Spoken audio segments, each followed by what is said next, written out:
সবাই কি আমার স্ক্রিনটা দেখতে পাচ্ছ? জি স্যার। জি স্যার। আচ্ছা, বেসিক্যালি আমরা আজকে আর কি আমাদের বিএসসি কোর্সের উইক 2 আর উইক 3 এই দুটো টপিক আর কি কভার করব আর কি। শুরুতে আমরা একদম বেসিক দিয়ে শুরু করি যে পাইথনে আসলে কিভাবে একটা স্ট্রিংকে আমরা আউটপুটে প্রিন্ট করতে পারি সেই জিনিসটা দিয়ে আমরা প্রথমে শুরু করি আর কি। তো এই প্রোগ্রামটা মোটামুটি সব ল্যাঙ্গুয়েজে আমরা স্টার্টিং এ দেখি যে আমাদের আউটপুট স্ক্রিনে হ্যালো ওয়ার্ল্ড স্ট্রিংটাকে আমরা প্রিন্ট করতে চাই। পাইথনে নর্মালি আমরা প্রিন্ট করার জন্য প্রিন্ট ফাংশনটাকে ব্যবহার করি এবং এর ভিতরে প্যারামিটার আকারে আমরা বলে দেই যে যে স্ট্রিংটাকে আমরা প্রিন্ট করতে চাচ্ছি। লাস্ট ইন্ট্রোডাকশন ক্লাসে আমি তোমাদেরকে বলেছিলাম যে পাইথনের আসলে আমাদের দুইটা অংশ থাকে। একটা হচ্ছে আমরা যদি ব্লক অফ কোডকে একসাথে রান করতে চাই, যেটাকে আমরা হচ্ছে স্ক্রিপ্ট আকারে রান করি, যেটা আমার এখানে বাম পাশের পোর্শনটা দেখাচ্ছে। আর ডান পাশের পোর্শনটা হচ্ছে আমরা যদি কনসোলে লাইন বাই লাইন এটাকে ইন্টারপ্রেটার ফরম্যাটে যদি এক্সিকিউট করতে চাই। আপাতত আমরা শুরুতে যেই জিনিসগুলো দেখব এগুলো খুব সিম্পল, এই জন্য এগুলোর জন্য আমি আর স্ক্রিপ্ট ফাইলটা ব্যবহার করছি না আর কি। আমি সরাসরি কনসোলে কোডগুলো রান করে দেখাচ্ছি। তাহলে আমি যদি এন্টার প্রেস করি আমাকে আউটপুটে হ্যালো ওয়ার্ল্ড স্ট্রিংটা প্রিন্ট করে দেখাচ্ছে। পাইথনে হচ্ছে আমরা যে কোনো একটা স্ট্রিং কে ডিনোট করার জন্য আইদার সিঙ্গেল কোটেশন অথবা ডাবল কোটেশন ব্যবহার করতে পারি। তাহলে সেম জিনিসটা আমরা যদি সিঙ্গেল কোটেশন ব্যবহার করে লিখতাম, এটার আউটপুটটাও আমাদের সেম আসতো। তবে একটা জিনিস একটু খেয়াল রাখতে হবে যে যদিও আমরা সিঙ্গেল কোটেশন এবং ডাবল কোটেশন দুটেই ব্যবহার করতে পারি, এট এ টাইম আমরা দুইটাকে ব্যবহার করতে পারবো না। যেমন এই এক্সাম্পলটাতে আমরা যদি দেখি, আমরা একটা স্ট্রিং স্টার্ট করেছি সিঙ্গেল কোটেশন দিয়ে আর স্ট্রিংটাকে শেষ করেছি ডাবল কোটেশন দিয়ে। এইভাবে যদি করো তাহলে তোমাকে পাইথনে এরর শো করবে। তাহলে স্ট্রিং কে ডিনোট করার জন্য আমরা আইদার সিঙ্গেল কোটেশন ব্যবহার করব অথবা ডাবল কোটেশন ব্যবহার করব, কিন্তু দুইটাকে আমরা একসাথে ব্যবহার করতে পারবো না। তাহলে আমরা দেখলাম যে একটা স্ট্রিং কে আমরা আসলে কিভাবে পাইথনে আউটপুট স্ক্রিনে শো করতে পারি। নেক্সট আমরা দেখব যে পাইথনে আসলে আমরা ভেরিয়েবল গুলোকে কিভাবে ব্যবহার করি। পাইথনে আসলে আমাদের ভেরিয়েবল গুলোকে ডিক্লেয়ার করা লাগে না। একটা ভেরিয়েবলে আমরা কি ধরনের মান রাখতেছি সেই অনুযায়ী ভেরিয়েবলটা ডাটা টাইপ অ্যাসাইন হয়। তাহলে আমি যদি একটা এক্সাম্পল দেখাই, ধরো আমাদের এ নামে একটা ভেরিয়েবল আছে যেটাতে আমরা হচ্ছে 3 ভ্যালু অ্যাসাইন করেছি। সিমিলারলি আমাদের বি নামে একটা ভেরিয়েবল আছে যেটাতে আমরা ধরো 3.5 অ্যাসাইন করেছি। সি নামে একটা ভেরিয়েবল আছে যেখানে আমরা একটা স্ট্রিং কে অ্যাসাইন করেছি। তাহলে এবিসি যে তিনটা ভেরিয়েবল আছে এদেরকে আমাদের আলাদাভাবে এদের ডাটা টাইপ স্পেসিফিকেশনের দরকার নাই, যেটাকে আমরা ভেরিয়েবল ডিক্লারেশন বলি। আমরা যখনই ভেরিয়েবলটাতে মান অ্যাসাইন করব তখনই আমাদের মান অনুযায়ী ভেরিয়েবলটার ডাটা টাইপটা আপডেট হবে।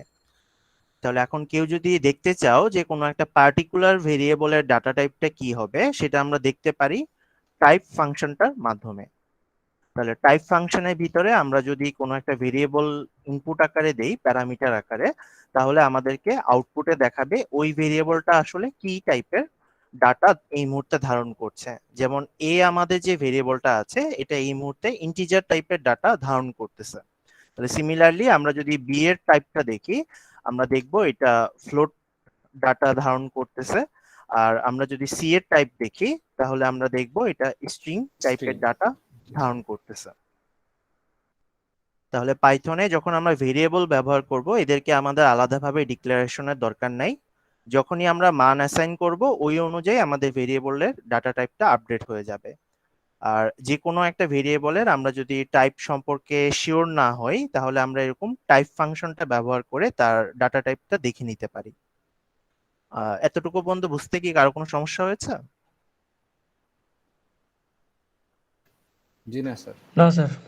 আচ্ছা, তাহলে আমরা নেক্সট দেখি যে দুইটা ভেরিয়েবলের মধ্যে আমরা আসলে অ্যারিথমেটিক অপারেশন কিভাবে পারফর্ম করতে পারি। তাহলে আমরা কোডের সুবিধার্থে আমরা দুটা ভেরিয়েবলে দুটা মান নিয়ে নিলাম। আমরা স্যার ম্যাথমেটিক্সে দেখেছি। হ্যাঁ, আকিন বলো। স্যার একটু কোশ্চেন করতাম একটা স্যার। হ্যাঁ, বলো। স্যার এই কোর্সটা কি স্যার পুরোপুরি পাইথনের উপরে হবে স্যার? না, জাভা বা আমরা আমরা হয়তোবা তোমার নেক্সট ক্লাসটা বা এর পরের ক্লাসই পাইথনটা শেষ করে দিব। এরপর আমরা কিছু অ্যালগোরিদম দেখবো আমাদের কোর্সের রিলেটেড। দেন আমরা হচ্ছে ইনশাল্লাহ মিডের পরে হচ্ছে মেশিন লার্নিং এর কিছু কাজ দেখবো। স্যার প্রজেক্টটা কি রকম হতে পারে স্যার? বা কি ল্যাঙ্গুয়েজের উপরে করতে প্রজেক্টটা হবে বা এই টাইপের? মোস্ট প্রবাবলি পাইথনের উপরই ব্যবহার করতে হবে। যদি আমি এমন কোনো প্রজেক্ট দিই যেটাতে আসলে ল্যাঙ্গুয়েজের কোনো ধরনের ব্যারিয়ার নেই, তাহলে তোমরা যে কোনো ল্যাঙ্গুয়েজেই কোডটা করতে পারবা, সমস্যা হবে না। থ্যাংক আমি ইউ এখনো স্যার। প্রজেক্টের বিষয়টা ফাইনালাইজ করিনি আর কি। আমি ওটা ফাইনালাইজ করলে তোমাদেরকে ক্লাসে ডিক্লারেশন দিয়ে দিব আর কি। জি স্যার, বুঝতে তবে পারছি। যদি ওটা কোনো ল্যাঙ্গুয়েজের মানে ব্যারিয়ার না থাকে, তাহলে তোমরা যে কোনো ল্যাঙ্গুয়েজ ব্যবহার করেই করতে পারবা, সমস্যা হবে না। Thank you sir. স্যার, হ্যাঁ, বলো। আচ্ছা, মেশিন লার্নিং আর হচ্ছে আর্টিফিশিয়াল ইন্টেলিজেন্স কি একই নাকি আলাদা স্যার? মেশিন লার্নিংটা হচ্ছে আর্টিফিশিয়াল ইন্টেলিজেন্সেরই একটা সাবসেট আর কি, মানে এই টোটাল আর্টিফিশিয়াল ইন্টেলিজেন্সের একটা অংশ আর কি।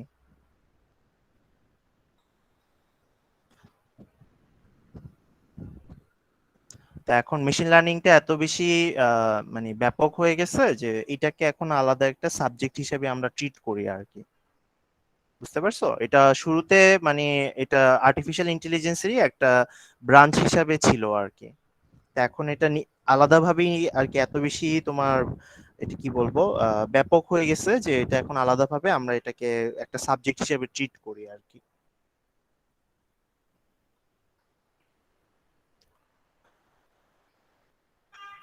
আচ্ছা, আমি আলোচনা করছিলাম অ্যারিথমেটিক অপারেশন নিয়ে। তোমরা মনে হয় জানো অলরেডি যে আমরা বেসিক্যালি 4 ধরনের অ্যারিথমেটিক অপারেশন করি: যোগ, বিয়োগ, গুণ, ভাগ।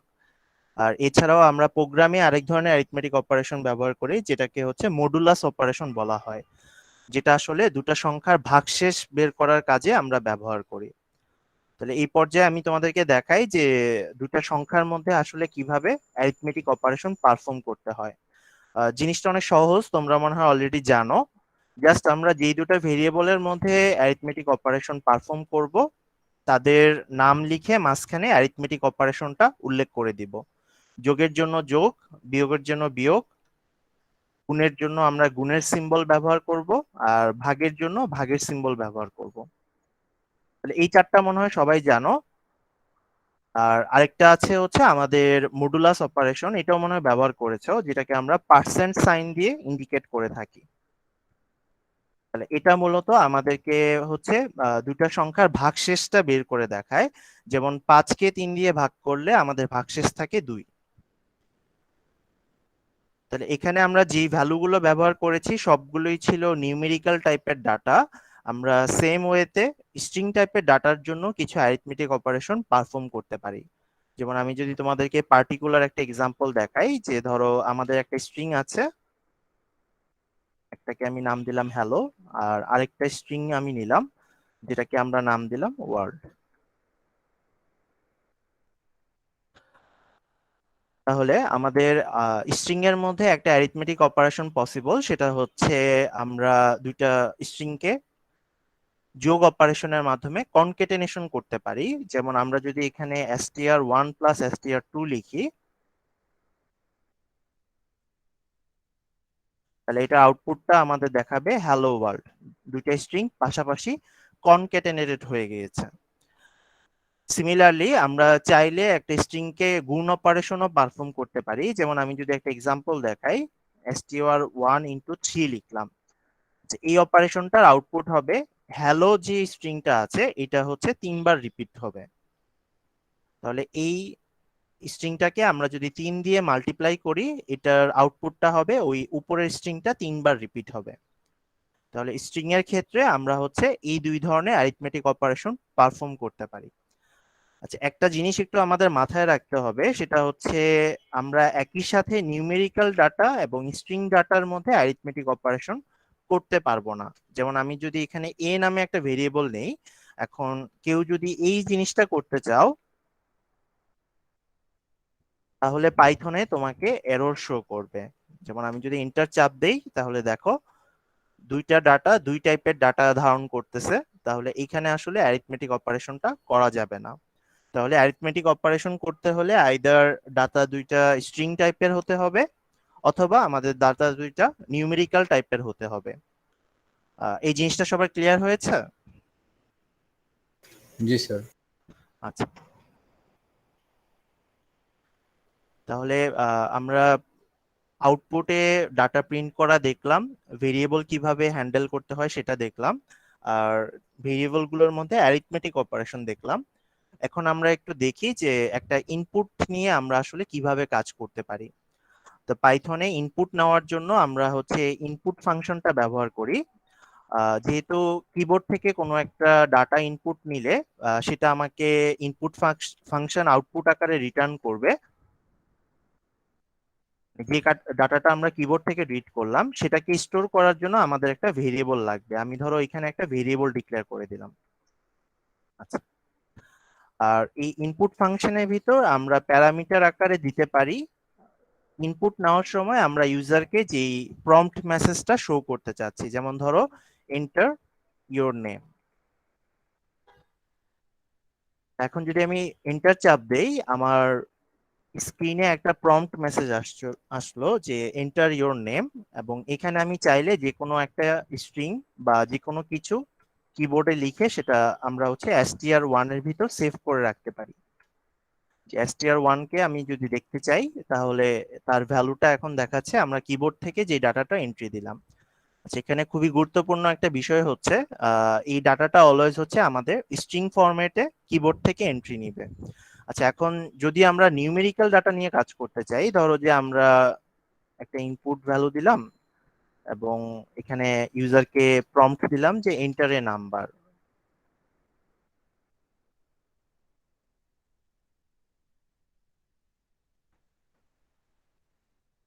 স্ট্রিংটা শেষ করতে ভুলে গিয়েছিলাম।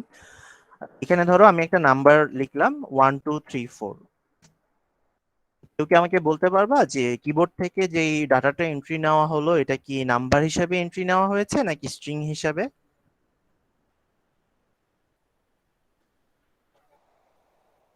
স্ট্রিং হিসেবে। এই ডাটাটা আসলে আমরা স্ট্রিং হিসাবে এন্ট্রি নিয়েছি। তাহলে যখন আমরা এই নাম্বার নিয়ে কাজ করতে চাই, ডাটাটা তো স্ট্রিং হিসাবে এন্ট্রি নেওয়া হলো, তাহলে আমাদেরকে আসলে কি করতে হবে? এই স্যার স্ট্রিং ওটাকে বলে দিতে হবে ডাটাটাকে কি টাইপের নিতে হবে। স্যার কনভার্ট করতে হবে। আমরা হচ্ছে কনভার্ট টাইপ করব, যেটাকে টাইপ কাস্টিং বলা হয় আমাদের প্রোগ্রামিং এর ভাষায়। পাইথনে এই কাজটা করা খুবই সহজ। ধরো আমরা নাম্বার 1 কে টাইপ কাস্টিং করতে চাচ্ছি, তাহলে নাম্বার 1 এই মুহূর্তে স্ট্রিং ফরম্যাটে আছে। যেহেতু আমরা এখানে একটা ইন্টিজার ইনপুট আকারে নিয়েছি, আমরা টাইপ কাস্ট করব int ফাংশনের মাধ্যমে। তাহলে এর ভিতরে আমরা যদি নাম্বার 1 কে পাস করি তাহলে উপরে যেই স্ট্রিংটা ইনপুট আকারে আমরা রিসিভ করলাম নাম্বার 1 এ, এটা এখন আমাদের নাম্বারে কনভার্ট হয়ে যাবে। তাহলে এখন যদি আমি নাম্বার 1 লিখে এন্টার চাপ দেই, এটা আমাকে নিউমেরিক্যাল ফরম্যাটে ডাটাটা দেখাচ্ছে। আর এটা যে ইন্টিজার টাইপের ডাটা, এটা আমরা কনফার্ম করতে পারবো টাইপ ফাংশনটার মাধ্যমে। তাহলে আমি যদি এক্সাম্পলটা আবার দেখাই, ধরো আমরা নাম্বার 2 নামে আরেকটা নাম্বার নিচ্ছি। আমি ধরো এখানে একটা নাম্বার এন্ট্রি দিলাম 12.5। এখানে যদি এখন নাম্বার 2 এর টাইপ দেখো, টাইপটা দেখাবে স্ট্রিং টাইপের। তাহলে যেহেতু আমরা এটাকে নিউমেরিক্যাল ফরম্যাটে কাজ করব, আমরা হচ্ছে এটাকে প্রথমে টাইপ কাস্টিং করে নিব। তাহলে আমরা এটাকে করতে পারি, যেহেতু এটা একটা ফ্লোটিং পয়েন্ট নাম্বার, আমরা 12.5 এন্ট্রি দিয়েছি, তাহলে ফ্লোটিং পয়েন্টের জন্য আমাদেরকে ফ্লোট ফাংশনটা কল করতে হবে। এর ভিতরে আমরা হচ্ছে নাম্বার 2 এন্ট্রি দিব। তাহলে এখন যদি নাম্বার 2 এর আউটপুট আমরা দেখি, এটা ফ্লোটিং পয়েন্ট ডাটা হিসাবে আছে এবং এটা টাইপ চেক করলে জিনিসটা আমরা কনফার্ম করতে পারবো। তাহলে দেখো ইনিশিয়ালি আমাদের নাম্বার 2 এর টাইপটা ছিল স্ট্রিং টাইপের, পরবর্তীতে আমরা টাইপ কনভার্সন করে এটাকে ফ্লোটিং পয়েন্ট ডাটাতে কনভার্ট করলাম। আচ্ছা, এই জিনিসটা তোমরা আলাদাভাবে না লিখে তোমরা চাইলে একবারে ইনপুট ফাংশনটা লেখার সময় এখানে হচ্ছে ইন্টিজার বা ফ্লোট এই টাইপ কনভার্সনটা একই সাথে লিখে দিতে পারো একই লাইনে আর কি। তাহলে তোমাকে আসলে দুইটা লাইন লিখতে হবে না আর কি, একটা লাইনই তুমি টোটাল জিনিসটাকে লিখে দিতে পারো। তাহলে ইনপুট ফাংশন ব্যবহার করার সময় এই জিনিসটা একটু মাথায় রাখতে হবে, যদি আমরা নিউমেরিক্যাল ভ্যালু নিয়ে কাজ করতে চাই আমরা হচ্ছে ওই ভ্যালুটাকে করেসপন্ডিং ডাটা টাইপে কনভার্ট করে নিব আর কি। এতটুকু বুঝতে কি কারো কোনো সমস্যা হয়েছে? জি না স্যার। আচ্ছা, তাহলে আমাকে একটু তোমরা হিন্টস দাও, আমি তোমাদের ইনস্ট্রাকশন অনুযায়ী আর কি একটা কোড লিখি আর কি, যে আমরা ইউজারের কাছ থেকে দুটা সংখ্যা ইনপুট আকারে নিতে চাচ্ছি, দেন হচ্ছে এই দুটা সংখ্যাকে আমরা যোগ করব আর কি, আর যোগফলটা আমরা আউটপুট আকারে দেখাবো। তাহলে প্রথমে আমাদের কি করতে হবে? ইউজার থেকে ইনপুট নিতে হবে। আচ্ছা, তাহলে ইনপুটটা সেভ করার জন্য আমি শুরুতে হচ্ছে একটা ভেরিয়েবল নিয়ে নিলাম, জি। আর এর ভিতরে আমি ইনপুট ফাংশনটা লিখলাম। স্যার এই জায়গায় আমরা ডিক্লেয়ার করে দিতে পারি না যে কোন টাইপের ডাটা নিব? হ্যাঁ, আমরা এখানে সরাসরি ইন্টিজার এই টাইপ কনভার্সনটা করে ফেলতে পারি আর কি। তাহলে এখানে ইন্টিজার টাইপের ডাটা আমরা হচ্ছে রিসিভ করব, যেটা হচ্ছে নাম্বার 1-এ আমরা সেভ করে রাখতেছি। তাহলে অনুরূপভাবে সেম জিনিসটা আমরা হচ্ছে নাম্বার 2 এর জন্য করব। আমি এখানে ভ্যালুটা দিয়ে দিচ্ছি 5, জাস্ট এখানে আমি আপডেট করতেছি হচ্ছে নাম্বার 1 এর জায়গায় নাম্বার 2।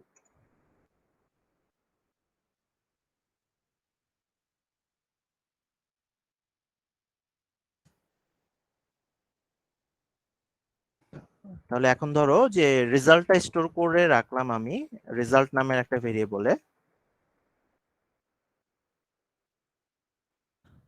আমরা আউটপুটটা তাহলে কিভাবে শো করব? রেজাল্ট ইকুয়াল টু, রেজাল্টটা অলরেডি ক্যালকুলেট করা হয়ে গিয়েছে আর কি, আউটপুটটা আমরা কিভাবে শো করব? ওইটাই স্যার, ধরো আমি আমি রেজাল্ট ইকুয়াল টু ইয়ে থেকে। আচ্ছা, আমি কোলন দিলাম আর কি, সমস্যা নেই। এরপরে কি করতে হবে? রেজাল্ট লিখতে হবে, মানে যে মানটা যেখানে সেভ হয়েছে স্যার ওটা ডিক্লেয়ার করতে হবে। মাঝখানে কি কোনো কিছু দিব? জি স্যার, কমা। তাহলে আমরা হচ্ছে কমা দিয়ে জিনিসটাকে সেপারেট করব আর কি। তাহলে বাম পাশের অংশটা আমাদের স্ট্রিং এর অংশ ছিল, আমরা কমা দিয়ে ডান পাশে একটা ভেরিয়েবলকে লিখলাম। তাহলে এই রেজাল্ট কোলনের পরে একটা স্পেস দিয়ে আমাদের এই ভেরিয়েবলটা আউটপুট আকারে প্রিন্ট হবে। তাহলে এখানে আমরা আউটপুটটা দেখতে পাচ্ছি যে দুইটা সংখ্যার যোগফল 8 দেখাচ্ছে।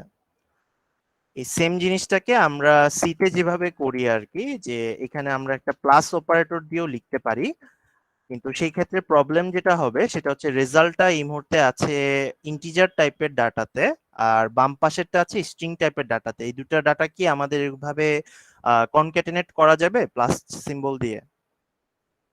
আমি দেখিয়েছি যে এরকম দুই টাইপের ডাটা থাকলে আমাদেরকে আসলে এরর দেখাবে। তাহলে আমরা যদি এইভাবে কনক্যাটেনেশন দিয়ে করতে চাই, আমাদেরকে শুরুতে যেটা করতে হবে, উপরের রেজাল্টটাকে আমাদের স্ট্রিং এ টাইপকাস্ট করে নিতে হবে। তাহলে আমরা যদি এইভাবে লিখি, এখন আমরা এই জিনিসটা করতে পারবো যে রেজাল্ট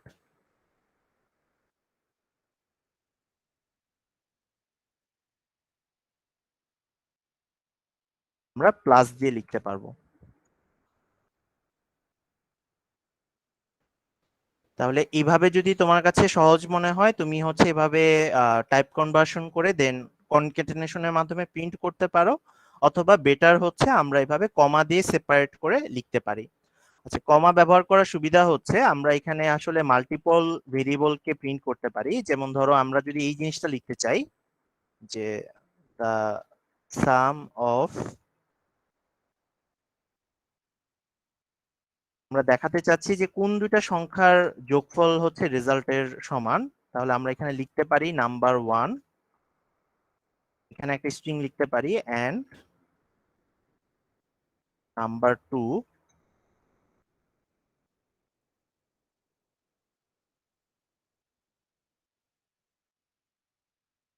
এটা আউটপুটটা আমাদেরকে দেখাবে যে 5 আর 3 এর যোগফল হচ্ছে 8। কমা দিয়ে করলে জিনিসটা খুব ইজিলি হ্যান্ডেল করা যায়, এই জন্য আমরা হচ্ছে কমাটাকে প্রিফার করি। আর আরেকটু অ্যাডভান্স একটা অপশন আমাদের কাছে আছে, যে পাইথনের যে ফরম্যাট স্ট্রিং আছে, আমরা ফরম্যাট স্ট্রিং ব্যবহার করেও আমাদের আসলে এভাবে আউটপুটটা স্ক্রিনে শো করতে পারি। ফরম্যাট স্ট্রিংটা আমি আজকের ক্লাসে দেখাচ্ছি না, আমি পরবর্তীতে কোনো একটা ক্লাসে তোমাদেরকে দেখাবো আর কি, যে ফরম্যাট স্ট্রিংটা কিভাবে ব্যবহার করতে হয়। এতটুকু পর্যন্ত কি সবাই বুঝতে পেরেছো?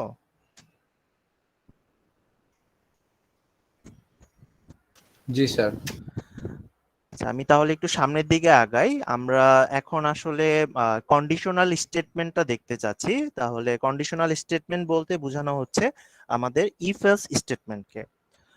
আচ্ছা, ইফ এলস কে ইমপ্লিমেন্ট করার আগে আমাদের আসলে ইফ এলস এর ভিতরে যে কন্ডিশন গুলো আমরা লিখি, সেই কন্ডিশন গুলোর ইমপ্লিমেন্টেশন দেখতে হবে।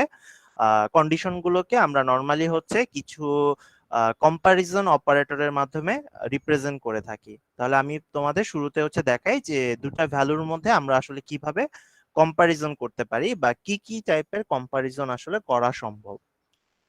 এই জিনিসগুলো হয়তো তোমরা অলরেডি জানো, আমি জাস্ট একটু রিভিউ করে দিচ্ছি আর কি। প্রথম যে কম্পারিজনটা আমরা করতে পারি সেটা হচ্ছে দুইটা মান কি সমান কিনা, যেটাকে আমরা ইকুয়াল কম্পারিজন বলি। তাহলে এখানে বাম পাশে আমরা নিয়েছি 2, ডান পাশে নিয়েছি 3, তাহলে এই দুটো মান কি সমান? জি না স্যার। আচ্ছা, তাহলে কম্পারিজন অপারেটরটা অলওয়েজ হচ্ছে আমাদেরকে একটা বুলিয়ান ডাটা রিটার্ন করে। তাহলে আইদার এটা ট্রু রিটার্ন করবে অথবা ফলস রিটার্ন করবে। তাহলে যেহেতু এখানে যে দুটো মান নেওয়া হয়েছে এরা সমান না, সুতরাং আমাদের আউটপুটটা আসবে ফলস। তাহলে আমরা যদি সমান দুটো মান নিতাম, তাহলে এই অপারেটরের আউটপুটটা আমাদেরকে দেখাতো ট্রু।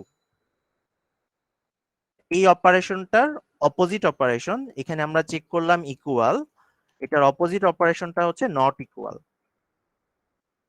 তাহলে আমরা যদি নট ইকুয়াল অপারেটর ব্যবহার করি, এই স্টেটমেন্টটার আউটপুটটা কি আসবে?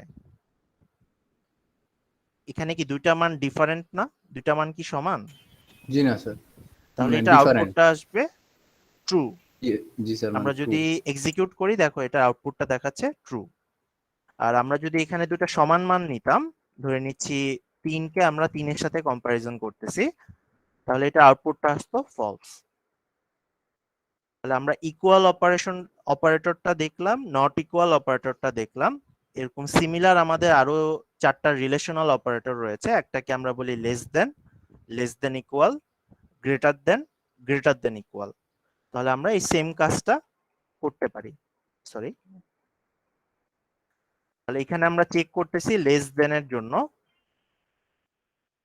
তাহলে 2 যেহেতু 3 এর থেকে ছোট, এটার আউটপুটটা আসবে আমাদের ট্রু। পরের স্টেটমেন্টটা হতে পারে আমরা 2 কে 3 এর সাথে লেস দেন ইকুয়াল চেক করতেছি, যেহেতু 2 3 এর থেকে ছোট, সুতরাং এই স্টেটমেন্টটার আউটপুটটাও আসবে ট্রু। তারপরের রিলেশনাল অপারেটরটা হতে পারে 2 কে আমরা 3 এর সাথে গ্রেটার দেন সিম্বল দিয়ে চেক করতেছি, তাহলে এই স্টেটমেন্টটার আউটপুট আসবে ফলস। অনুরূপভাবে আমাদের আছে গ্রেটার দেন ইকুয়াল 3, এটার আউটপুটটাও আসবে আমাদের ফলস। তাহলে আমাদের প্রয়োজন অনুযায়ী আমরা যখন ইফ এলস এর ভিতর কন্ডিশন লিখব, আমরা আসলে এই 6টা অপারেটরের রিলেশনাল অপারেটরের যে কোনোটাই ব্যবহার করতে পারি। তাহলে অপারেটর গুলো হচ্ছে equal, not equal, less than equal, greater than equal. আচ্ছা, সেম জিনিসগুলো আমরা এখানে নিউমেরিক্যালের জন্য দেখেছি, এই সেম জিনিসগুলো আমরা আসলে স্ট্রিং এর জন্য ব্যবহার করতে পারি। আমি যদি একটা এক্সাম্পল দেখাই,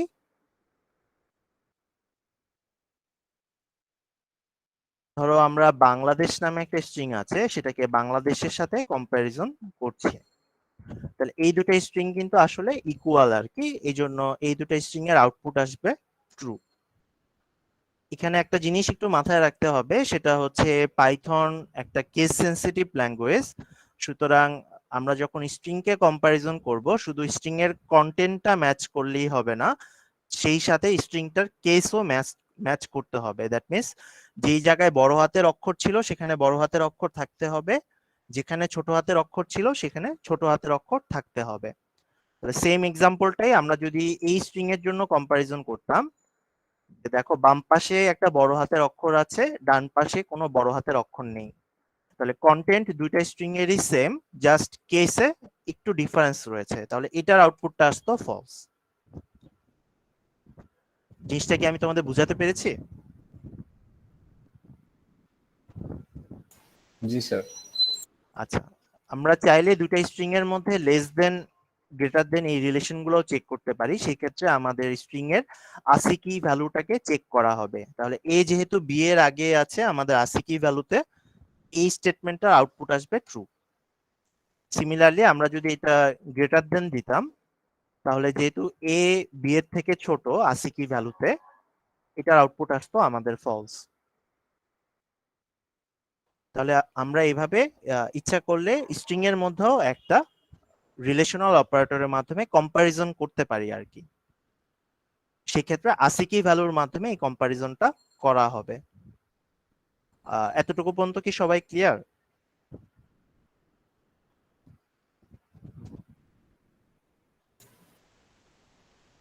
জি স্যার। জি স্যার। আচ্ছা, নেক্সট আসি যে ধরো আমাদের কাছে অনেকগুলো এলিমেন্ট আছে, আমরা এই এলিমেন্ট গুলোকে একত্রে একটা কালেকশন আকারে স্টোর করতে চাই। যে জিনিসটা আমরা সি বা জাভাতে হচ্ছে অ্যারের মাধ্যমে করে থাকি, পাইথনে এই জিনিসটাকে আমরা হচ্ছে লিস্ট বলে থাকি। আমরা হচ্ছে এরকম ডিফারেন্ট অনেকগুলো ডাটাকে যদি একসাথে কালেক্ট করতে চাই, সেটা আমরা একটা লিস্টের মাধ্যমে করতে পারি। তাহলে লিস্টের নোটেশনটা অনেকটা সি এর অ্যারের মতো। আমি শুরুতে একটু তোমাদেরকে দেখাই যে একটা লিস্ট আমরা কিভাবে ক্রিয়েট করতে পারি। তাহলে আমি একটা লিস্ট নিয়ে নিচ্ছি, এটা নাম দিলাম লিস্ট 1। তাহলে যে কোনো একটা লিস্ট শুরু হবে আমাদের থার্ড ব্র্যাকেট দিয়ে এবং এটা শেষ হবে থার্ড ব্র্যাকেট দিয়ে, আর এর মাঝে আমাদের এলিমেন্ট গুলোকে কমা দিয়ে দিয়ে ক্লিয়ার করে দিতে হবে। তাহলে এখানে দেখা যাচ্ছে আমি 5টা নাম্বার নিয়েছি, সুতরাং আমার এই লিস্টে বর্তমানে 5টা নাম্বার রয়েছে। আচ্ছা, এখানে একটা ইম্পর্টেন্ট বিষয় হচ্ছে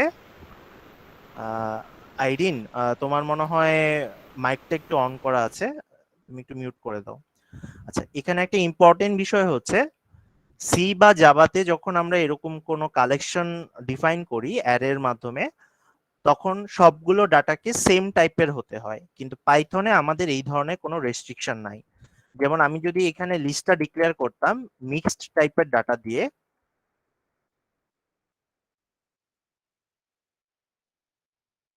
পাইথনে এটাতে কোনো ধরনের সমস্যা তৈরি হতো না। যেমন আমি যদি এখানে লিস্ট 1 এর ভ্যালু দেখি, দেখো এখানে সবগুলো মিক্স টাইপের ডাটা কি একসাথে সে স্টোরও করতে পারছে এবং এটাকে অ্যাক্সেস করা যাচ্ছে। এটা একটা অ্যাডভান্টেজ আর কি পাইথনের। আচ্ছা, এই যে আমরা লিস্ট ক্রিয়েট করলাম, এখন আসি যে এই লিস্টের কোনো একটা এলিমেন্টকে আমরা আসলে কিভাবে অ্যাক্সেস করতে পারি।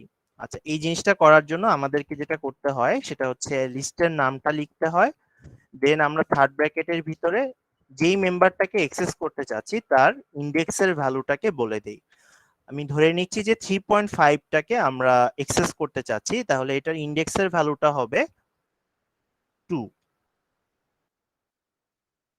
আমি একটু তোমাদের ক্ল্যারিফাই করি যে আমরা আসলে ইন্ডেক্সটা কিভাবে ব্যবহার করি পাইথনে।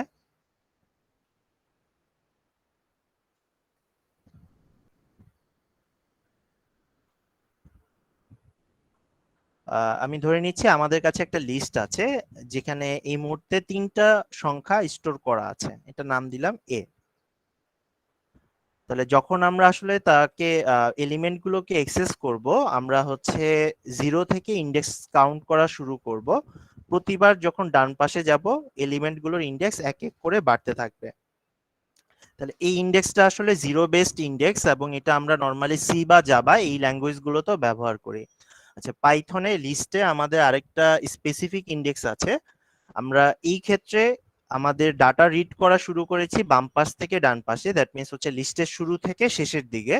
আমরা চাইলে ডাটাটাকে শেষ থেকে শুরুর দিকেও রিড করতে পারতাম, সেই ক্ষেত্রে আমাদের ইন্ডেক্সটা হতো নেগেটিভ ইন্ডেক্স। তাহলে পাইথনে যখন লিস্টের আমরা হচ্ছে শেষ থেকে অ্যাক্সেস করতে চাই, তখন আমরা নেগেটিভ ইন্ডেক্সের মাধ্যমে সেটা করতে পারি, এবং লাস্ট যে এলিমেন্ট আছে সেটা ইন্ডেক্সটা -1 থেকে শুরু হয়। তাহলে 3-এর যে বাম পাশের ডাটাটা সেটা ইন্ডেক্স হবে -2, তার বাম পাশেরটা হবে -3, এর বাম পাশে যদি ডাটা থাকতো সেটা হতো -4। এই জিনিসটা কি ক্লিয়ার হয়েছে?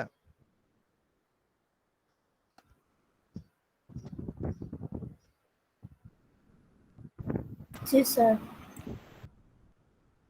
আচ্ছা, তাহলে আমাকে একটু বলো যে আমি এখানে ধরো 5 যে ভ্যালুটা সেটা দেখতে চাচ্ছি।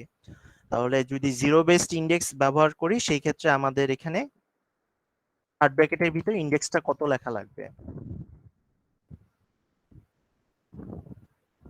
স্যার একটু কোশ্চেনটা স্যার আর হ্যাঁ, এখানে লিস্টে আমরা দেখতে পাচ্ছি যে 6টা এলিমেন্ট আছে।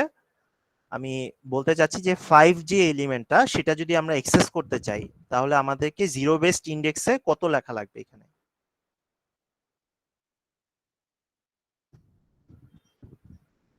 স্যার 4 লেখা লাগবে। এক্স্যাক্টলি, আমরা এখানে স্যার 4 লিখবো। আচ্ছা, আর এটাকে যদি নেগেটিভ ইন্ডেক্স দিয়ে অ্যাক্সেস করতে চাই তাহলে কত লেখা লাগবে? Sir -4 -2 sir. -2 -4 সরি দিলে হবে না। না -0 তো। এটা হচ্ছে -1, হ্যালো যেটা লাস্ট এলিমেন্ট। জি স্যার তাহলে -2 5 হবে -2। তাহলে জিনিসটা কি ক্লিয়ার হয়েছে? যদি আমরা পজিটিভ ইন্ডেক্স ব্যবহার করি আমরা 0 থেকে শুরু করব এবং লিস্টের বাম পাশ থেকে আমাদের এলিমেন্টগুলো কাউন্ট শুরু হবে।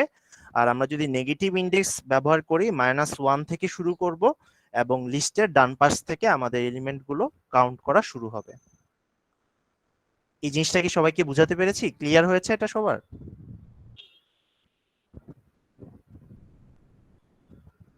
জি স্যার। আচ্ছা, এখন কেউ যদি ভুল ক্রমে এমন করে বসে যে লিস্টের ভিতর এমন একটা ইন্ডেক্স ব্যবহার করলো যে ইন্ডেক্সে আসলে এই মুহূর্তে লিস্টে কোনো এলিমেন্ট নেই, সেই ক্ষেত্রে পাইথন তোমাকে একটা এরর শো করবে যে লিস্টের ইন্ডেক্সটা আউট অফ রেঞ্জ। এটা মনে হয় তোমরা অলরেডি জানো আর কি, এটা আসলে সব ল্যাঙ্গুয়েজেই এই জিনিসটা আছে আর কি, প্রপার্টিটা আর কি চেক করার জন্য। আচ্ছা, লিস্ট সম্পর্কে আপাতত আমাদের এতটুকু জানলেই চলবে। আমরা নেক্সট ক্লাসে লিস্টটা আর একটু ডিটেলসে দেখবো আর কি। সেখানে দেখবো লিস্টের কিছু আমাদের প্রপার্টিজ আছে এবং আমরা এটার উপরে কিছু ফাংশন কল করতে পারি। এই জিনিসগুলো ইনশাআল্লাহ আমরা নেক্সট ক্লাসে দেখবো আর কি। আমি এখন তোমাদেরকে আস্তে আস্তে দেখাই যে আমরা আসলে ইফ এলস স্টেটমেন্টটা কিভাবে আসলে ইমপ্লিমেন্ট করতে পারি। আচ্ছা, তার আগে তোমাদের আরো দুইটা অপারেটরের সাথে একটু পরিচিত করা লাগবে। এখন আমি যেহেতু কোডগুলো একটু কমপ্লেক্স হবে আমি হচ্ছে আমার স্ক্রিপ্টের অংশে আর কি চলে যাচ্ছি আর কি। আমি এখন বাম পাশের অংশে কোড লিখে ডান পাশে সেটা রান করে আউটপুটটা দেখব। ধরে নিলাম যে আমি একটা লিস্ট নিয়ে নিয়েছি যেখানে আমাদের সার্কের বিভিন্ন দেশের একটা লিস্ট দেখা যাচ্ছে। সবগুলো ডাটাই এখানে আসলে স্ট্রিং আকারে রয়েছে। তাহলে আমি যদি প্রিন্ট ফাংশনের ভিতর সার্কের ভেরিয়েবলটার নাম লিখি তাহলে এবং এখান থেকে যদি রান বাটনে চাপ দেই আমাকে ডান পাশে আউটপুট আকারে এই লিস্টের উপাদানটা দেখাচ্ছে আর কি, যে এখানে কি কি ভ্যালু রয়েছে। আচ্ছা, তাহলে স্ট্রিং এর ক্ষেত্রেও সবকিছু মোটামুটি সেম। আমরা যদি কোনো একটা পার্টিকুলার এলিমেন্ট দেখতে চাই, ধরো বাংলাদেশকে দেখতে চাচ্ছি, তাহলে আমরা ওই এলিমেন্টের ইন্ডেক্সটাকে লিখে দেব। আচ্ছা, এবার অনেক সময় আমাদের যেটা দরকার পড়ে যে এই লিস্টে আসলে কয়টা উপাদান আছে সেই জিনিসটা আমাদের দেখার প্রয়োজন পড়তে পারে। আচ্ছা, এই জিনিসটা দেখার জন্য লেন নামে একটা ফাংশন রয়েছে যেটা আসলে কোনো কিছু লেন্থ কতটুকু সেই লেন্থের ভ্যালুটা আমাদেরকে রিটার্ন করে। তাহলে আমরা যদি আমাদের এই পার্টিকুলার লিস্টের সামনে লেন ফাংশনটাকে ব্যবহার করি তাহলে আমরা এখানে আউটপুট দেখতে পারবো এই লিস্টের আসলে কয়টা এলিমেন্ট রয়েছে। যেমন এখানে 60টা দেশের নাম রয়েছে, এই জন্য এটা আউটপুটটা দেখাচ্ছে 7। আচ্ছা, এখন আমি তোমাদের দুইটা অপারেটর দেখাবো। একটা হচ্ছে আমরা যদি দেখতে চাই যে কোনো পার্টিকুলার এলিমেন্ট আমাদের লিস্টে আছে কিনা, তাহলে আমাদের এক্সাম্পল অনুযায়ী যদি আমি বলতে চাই যে ধরো জাপান যে কান্ট্রিটা আছে সেটা কি আমাদের এই সার্কেল লিস্টে আছে কিনা, তাহলে এটা দেখার জন্য আমরা যে অপারেটরটা ব্যবহার করব এটাকে বলা হচ্ছে ইন। তাহলে ইন আসলে ডিনোট করে যে কোনো একটা পার্টিকুলার এলিমেন্ট আমাদের আসলে লিস্টের ভিতর রয়েছে কিনা। তাহলে এই জিনিসটা আমাদের আউটপুট রিটার্ন করবে কোনো একটা ট্রু বা ফলস ভ্যালু। আচ্ছা আমি এখানে একটু ভুল করেছি, সরি। তাহলে এই জিনিসটা যদি আমরা এক্সিকিউট করি তাহলে এটার আউটপুটটা রিটার্ন করবে আইদার ট্রু অথবা ফলস। তাহলে জাপান যেই কান্ট্রিটা রয়েছে এটা আসলে আমাদের সার্কের এই লিস্টে বর্তমানে নেই, সুতরাং এই জিনিসটাকে আমরা রান করলে এটা আউটপুটটা দেখাবে ফলস। অনুরূপভাবে আমরা যদি এমন একটা কান্ট্রির নাম নিতাম যেটা আসলে আমাদের এই সার্ক লিস্টের ভিতরে রয়েছে, ধরে নিচ্ছি যে আমি নেপাল নিলাম, জিনিসগুলো কেস সেন্সিটিভ, অবশ্যই আমাদেরকে কেসের জিনিসটা মাথায় রাখতে হবে। তাহলে আমি যদি এটা রান করি, নেপাল যেহেতু অলরেডি আমাদের লিস্টে রয়েছে সুতরাং এখানে আমাদের আউটপুটটা দেখাবে ট্রু। সেম জিনিসটা আমরা যদি চেক করতে চাই কোনো একটা পার্টিকুলার এলিমেন্ট আমাদের লিস্টে নাই, সেই ক্ষেত্রে ইনের জায়গায় আমরা লিখবো হচ্ছে নট ইন। তাহলে জাপান যেহেতু সার্কের ভিতর নাই, উপরের স্টেটমেন্টটার আউটপুট আসবে ট্রু। যেখানে আমরা আউটপুটে দেখতে পাচ্ছি এটা আউটপুটটা আসলো ট্রু। তাহলে এই জিনিসটা কি সবার ক্লিয়ার হয়েছে ইন বা নট ইন অপারেটর কি কাজ করতেছে?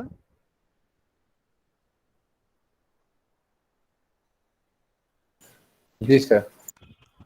আচ্ছা, তাহলে আমি এখন একটা সিম্পল তোমাদের ইফ এলস স্টেটমেন্ট দেখাই যে আমরা আসলে ইফ এলস স্টেটমেন্টের ব্যবহারটা কিভাবে করতে পারি। আমরা এখানে যে জিনিসটা করতে চাচ্ছি যে ইউজারের কাছ থেকে একটা দেশের নাম ইনপুট নিব, দেন আমরা ইফ এলস এর মাধ্যমে বলে দিব যে এই কান্ট্রিটা কি আসলে আমাদের সার্কের ভিতরে রয়েছে নাকি এটা সার্কের ভিতরে নেই। যে জিনিসটা আমরা এখানে এইমাত্র দেখলাম ইন এবং নট ইন এর ব্যবহার।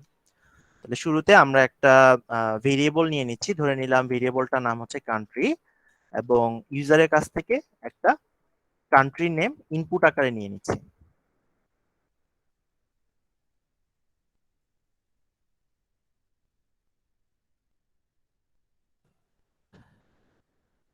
তাহলে এবার আমাদের কাজ হচ্ছে ইফ এর মাধ্যমে চেক করা যে ইউজার যে কান্ট্রির ভ্যালুটা ইনপুট দিল সেই কান্ট্রিটা আসলে সার্কের মেম্বার কিনা।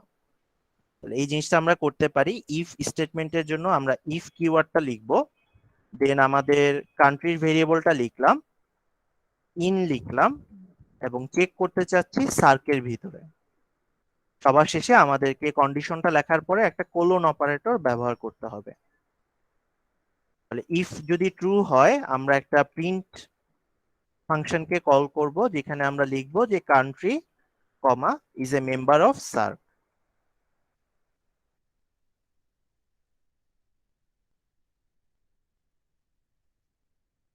আমরা উপরের এই কন্ডিশনটাকে সি তে যেভাবে ব্র্যাকেটে দিয়ে লিখতাম এইভাবে হুবহু সেম ব্র্যাকেট দিয়েও লিখতে পারি, এতে কোনো প্রবলেম ক্রিয়েট করবে না। তবে পাইথনে নরমালি এখানে কোনো ব্র্যাকেট দেওয়া হয় না আর কি। আর তোমরা কি সবাই ইন্ডেন্টেশনের ব্যাপারটা জানো পাইথনে? আমি যদি একটু সিম্পল ওয়েতে বলি যে ধরো আমরা যদি একটা ইফ স্টেটমেন্ট লিখি সি তে, এই ইফ এর ব্লকটাকে সেপারেট করার জন্য আমরা এরকম একটা সেকেন্ড ব্র্যাকেট ব্যবহার করি। সিমিলার আমাদের ফর লুপ যখন আমরা লিখি ফর লুপেও ব্লকটাকে সেপারেট করার জন্য আমরা এরকম একটা সেকেন্ড ব্র্যাকেট ব্যবহার করি, কিন্তু পাইথনে আমাদের ব্লক সেপারেশনের জন্য এই ধরনের কোনো সেকেন্ড ব্র্যাকেট ব্যবহার করা হয় না। পাইথনে ব্লকটাকে সেপারেট করা হয় ইন্ডেন্টেশনের মাধ্যমে। এখানে যেমন আমি যদি একটু জুম করি,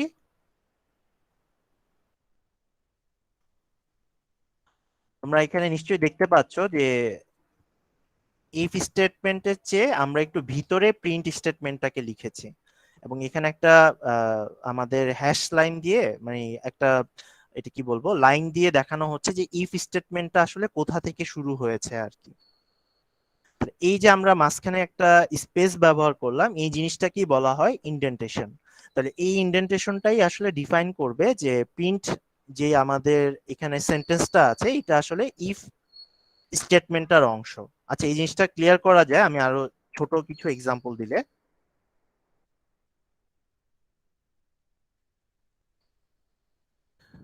দেখো, এখানে আমরা তিনটা ভেরিয়েবলের মান ডিফাইন করেছি। এই তিনটাই কি ইফ এর অংশ না, যেহেতু ইন্ডেন্টেশন করা? জি স্যার। কিন্তু আমরা যদি এখানে আরেকটা ব্যবহার করতাম ই ইকুয়ালস টু 3, ধরো, এই ইটা কি এখন ইফ এর ভিতরের অংশে? জি না স্যার, এটা বাইরে চলে গেছে। এটা ইফ এর বাইরে চলে গেছে। তাহলে আমরা যদি এখানে একটা ইন্ডেন্টেশন ব্যবহার করতাম, এখন কিন্তু আবার এটা ইফ এর ভিতরে চলে এসেছে। তাহলে পাইথনে কোনো একটা স্টেটমেন্ট একটা পার্টিকুলার ব্লকে আছে কিনা সেটা আসলে ডিফাইন করা হয় এই ইন্ডেন্টেশনের মাধ্যমে আর কি। তাহলে আমরা যেহেতু প্রিন্ট ফাংশনটাকে আমাদের ইফ স্টেটমেন্টের ভিতরে লিখেছি ইন্ডেন্টেশন করে, সুতরাং এটা আসলে ইফ এর অংশ হিসেবে ট্রিট করা হচ্ছে। তাহলে ইফ এর কাজ আমাদের শেষ, নেক্সট হচ্ছে আমাদের এলস এর কাজ। তাহলে উপরের কন্ডিশনটা যদি কোনো কারণে ফলস হয় তাহলে সেটা আসলে এলস এর পোর্শনে চলে যাবে। অলওয়েজ মাথায় রাখবা যে এলস এর পোর্শনে আমরা আসলে কোনো কন্ডিশন লিখতে পারবো না, মানে এখানে এরকম কেউ লিখতে পারবা না। এলসে কোনো কন্ডিশন লেখা যাবে না, উপরের ইফ ফলস হলে অটোমেটিক্যালি সেটা এলসে চলে যাবে। তা আমরা এখানে প্রিন্ট করব যে country is not a member of SAARC.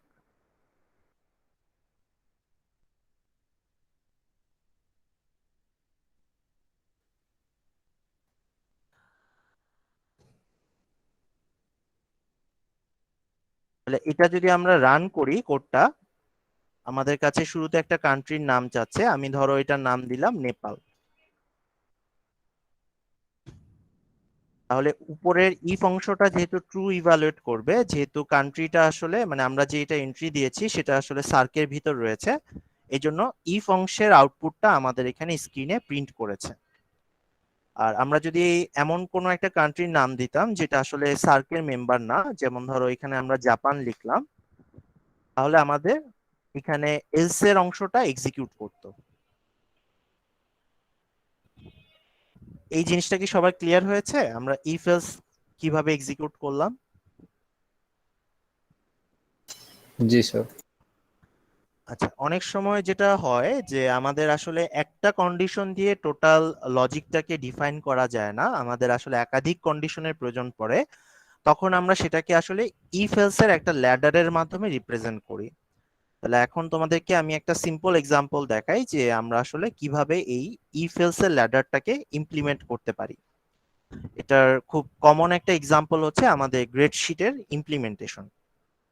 তাহলে আমি শুরুতে একটা ভেরিয়েবল নিয়ে নিচ্ছি, এটার নাম দিলাম মার্কস, এবং যেহেতু এখানে আসলে একটা ইন্টিজার টাইপের ডাটা আমরা ইউজ করব, আমি এটাকে ইন্টিজারে টাইপকাস্ট করে নিচ্ছি। আর ভিতরে ইনপুট ফাংশনটাকে কল করছি এবং ইউজারের কাছ থেকে একটা প্রম্পট মেসেজ প্রিন্ট করলাম যে enter your marks.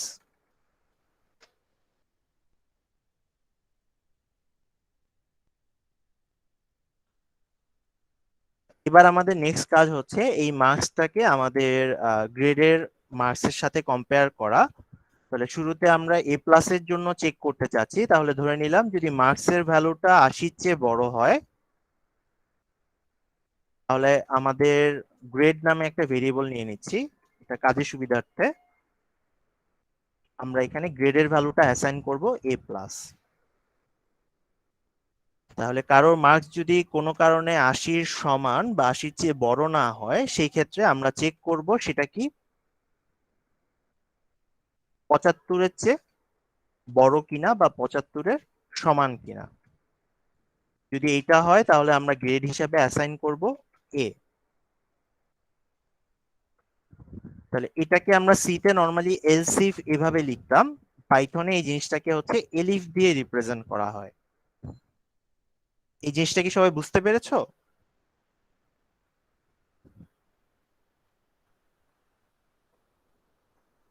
Yes, sir. তাহলে আমাদের আসলে যে কটা কন্ডিশন লাগবে আমরা এখানে সেই কটা কন্ডিশনকে এখানে ইনকর্পোরেট করতে পারি। নেক্সট আমরা চেক করব 70 সমান বা তার চেয়ে বড় কিনা, হলে সেটার গ্রেডটাকে আমরা অ্যাসাইন করব এ মাইনাস। আমি আপাতত এই তিনটা গ্রেডই রাখতেছি, আর কোনোটাই যদি এর মধ্যে না হয় তাহলে আমরা এলস অংশে লিখে দিলাম যে গ্রেডের ভিতরে নট এ গ্রেড।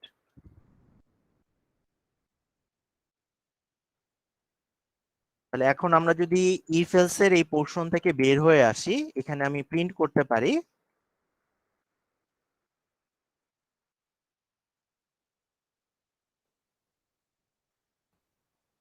জাস্ট গ্রেডের ভ্যালুটা আউটপুট আকারে প্রিন্ট করে দিতে পারি। তাহলে এইভাবে আমরা খুব সহজেই একটা ইফ এলস এর ল্যাডার ইমপ্লিমেন্ট করতে পারি, যেটার মাধ্যমে কোনো একটা কমপ্লেক্স লজিককে আমরা আসলে ইনকর্পোরেট করতে পারি। জিনিসটা কি সবার ক্লিয়ার হয়েছে আমরা একটা ইফ এলস এর ল্যাডার কিভাবে তৈরি করব? জি স্যার। আচ্ছা, তা আমাদের আসলে এটা কি বলে কন্ডিশনাল স্টেটমেন্টটা এতটুকু পর্যন্ত জানলেই চলবে আর কি। আমরা নেক্সট যে জিনিসটা আলোচনা করব সেটা হচ্ছে লুপ স্টেটমেন্ট আর কি। তো তোমরা নিশ্চয়ই জানো যে আমরা নর্মালি প্রোগ্রামিং এ হচ্ছে দুই ধরনের লুপ ব্যবহার করি, ক্ষেত্র বিশেষে অনেক প্রোগ্রামিং ল্যাঙ্গুয়েজে ডু হোয়াইল নামে আরেকটা লুপ থাকে। কমন যে দুটো লুপ ব্যবহার করা হয়, একটাকে হচ্ছে ফর লুপ বলা হয়, আরেকটাকে হচ্ছে হোয়াইল লুপ বলা হয়। পাইথনে মনে হয় তোমরা ফর লুপ সবাই দেখে এসেছো বা হোয়াইল লুপও দেখে এসেছো মনে হয়। জি স্যার। আচ্ছা, তা আমি জাস্ট তোমাদের জিনিসটা আবার একটু রিভিউ করে দেই, যাতে তোমাদের মানে যারা ভুলে গেছো জিনিসটা আবার যাতে একটু মনে পড়ে যায় আর কি। আচ্ছা, লুপ ব্যবহার করার আগে আমাদের আসলে আরেকটা ফাংশনের কাজ একটু শিখতে হবে, যেটাকে আমরা হচ্ছে রেঞ্জ ফাংশন বলে থাকি। রেঞ্জটা মূলত ব্যবহার করা হয় যে কোনো একটা নাম্বারের বা কোনো একটা ভ্যালুর কালেকশন তৈরি করার জন্য আর কি। এই ভ্যালুগুলোকে একটা সার্টেন প্যাটার্নের মাধ্যমে আমরা রিপ্রেজেন্ট করে থাকি। তাহলে আমি একটু তোমাদের প্রথমে এক্সপ্লেইন করি যে রেঞ্জ ফাংশনটা কিভাবে কাজ করে। রেঞ্জ ফাংশনটা ইউজুয়ালি হচ্ছে তিনটা প্যারামিটার সাপোর্ট করে। প্রথমটাকে বলা হচ্ছে স্টার্ট, তারপরেরটাকে বলা হচ্ছে স্টপ, আর তারপরেরটাকে বলা হচ্ছে স্টেপ। তাহলে কেউ যদি একটা রেঞ্জ ফাংশন লেখো এরকম যে 150, আচ্ছা আমি 50 হলে বেশি বড় হয়ে যায়, আমি জাস্ট ছোট একটা রেঞ্জ তো তোমাদেরকে দেখাই। তাহলে এই জিনিসটার মানে দাঁড়ায় আমাদের রেঞ্জ এখানে একটা কালেকশন অফ ডাটা তৈরি করবে, যেটা স্টার্টিং ভ্যালুটা শুরু হবে 1 থেকে, প্রতিবার স্টেপের ভ্যালু যেহেতু 1 দেওয়া, এক এক করে মানটা বাড়তে থাকবে। আর স্টপের যে ভ্যালুটা দেওয়া তার আগ পর্যন্ত ভ্যালুটা জেনারেট হবে। দ্যাট মিনস এই রেঞ্জটা যদি কেউ লেখো, এটার করেসপন্ডিং আউটপুটটা হবে 1 2 3 4। আচ্ছা, এখন তিনটা প্যারামিটার যদিও সে একসেপ্ট করে, আমাদের এমন না যে সবসময় তিনটা প্যারামিটারই লিখতে হবে। কেউ যদি ধরো একটা রেঞ্জের ভ্যালু লেখে এরকম,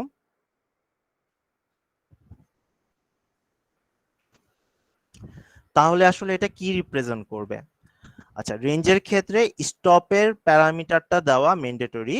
সুতরাং কেউ যদি একটা প্যারামিটার দেয়, সেই ভ্যালুটা আসলে আমাদের স্টপের ভ্যালু হিসেবে বিবেচনা করা হয়। আর তাহলে তখন স্টার্টের একটা ভ্যালু লাগবে আর স্টেপের একটা ভ্যালু লাগবে। যদি আমরা প্যারামিটারে সেটা উল্লেখ করে না দেই, মানে একটা প্যারামিটার ইনপুট দেই, সেক্ষেত্রে স্টার্টের ভ্যালুটাকে 0 ধরে নেওয়া হবে আর স্টেপের ভ্যালুটাকে 1 ধরে নেওয়া হবে। জিনিসটা কি সবার ক্লিয়ার? সেক্ষেত্রে তাহলে রেঞ্জের আউটপুটটা আসবে এরকম।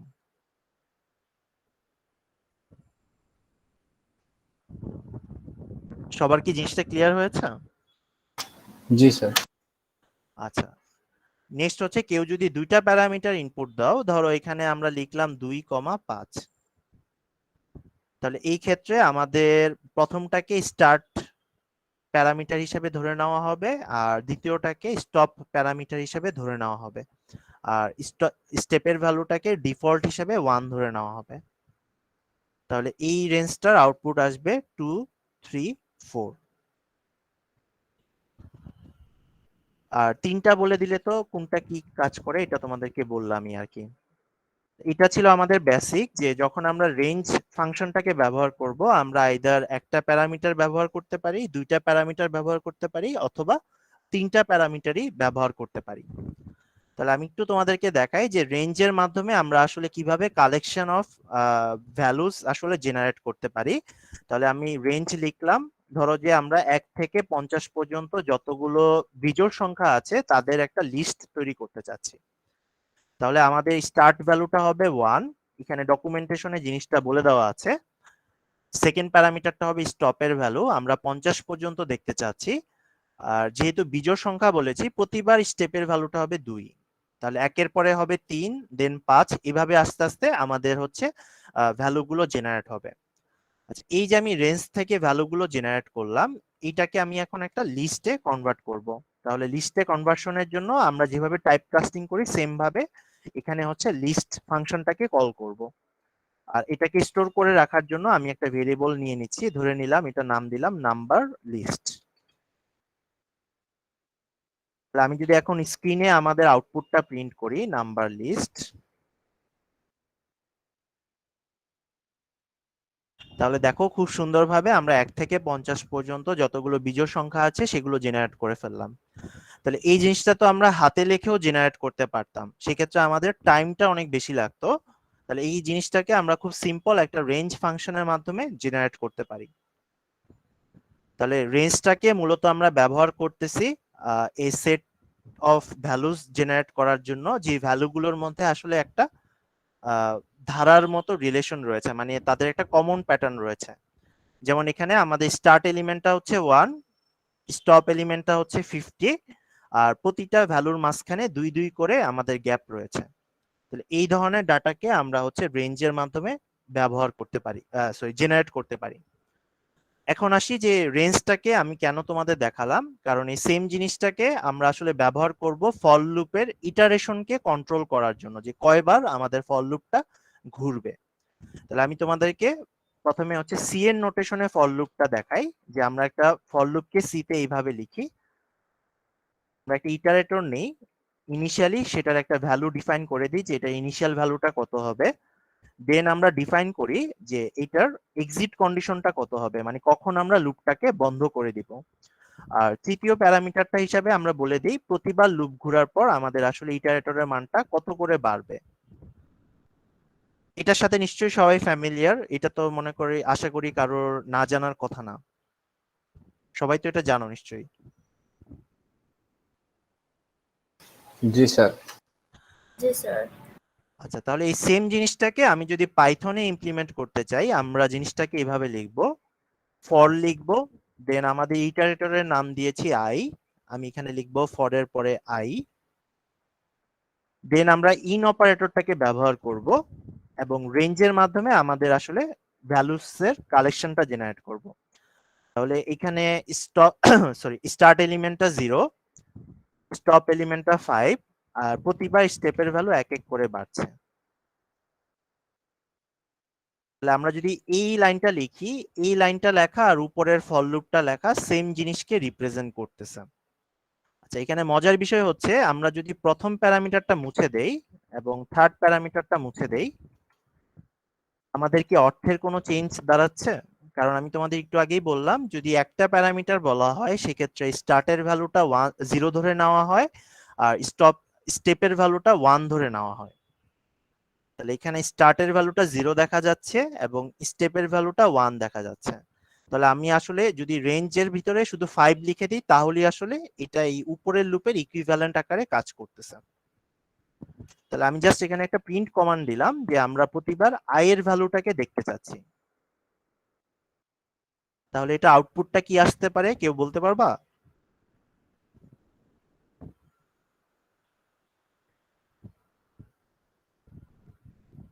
স্যার 0 থেকে 4 পর্যন্ত হবে।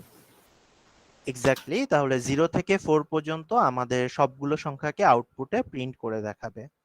তাহলে আমি এখন তোমাদেরকে একটু দেখাই যে আমাদের স্টার্ট এলিমেন্টটা চেঞ্জ করলে এটার ইম্প্যাক্টটা কেমন হবে। তাহলে এখানে যদি i ইকুয়ালস টু 2 হতো, সেক্ষেত্রে আমরা এটাকে এইভাবে লিখতাম আমাদের পাইথনের ফর লুপে। তাহলে এখন যদি প্রিন্ট করি, আমাদের আউটপুটটা কি আসবে? 2 থেকে 4 পর্যন্ত সংখ্যাগুলোকে প্রিন্ট করবে, এই যে এখানে দেখা যাচ্ছে। আর আমরা যদি এখানে আমাদের স্টেপের ভ্যালুটাকে চেঞ্জ করতাম, তাহলে ধরো আমরা 1 থেকে শুরু করলাম, স্টেপের ভ্যালু দিলাম 2, তাহলে সেই ক্ষেত্রে আমরা রেঞ্জ লিখতাম এইভাবে, আউটপুটটা আসতো 1 এবং 3।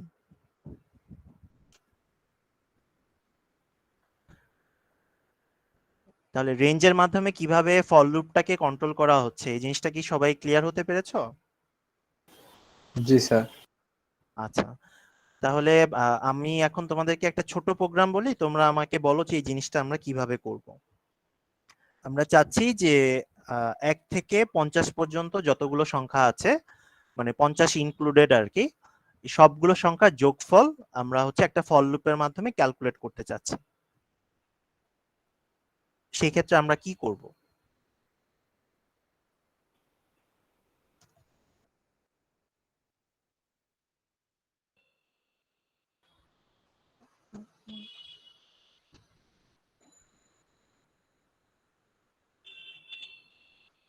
আমার কোশ্চেনটা কি বুঝতে পেরেছো?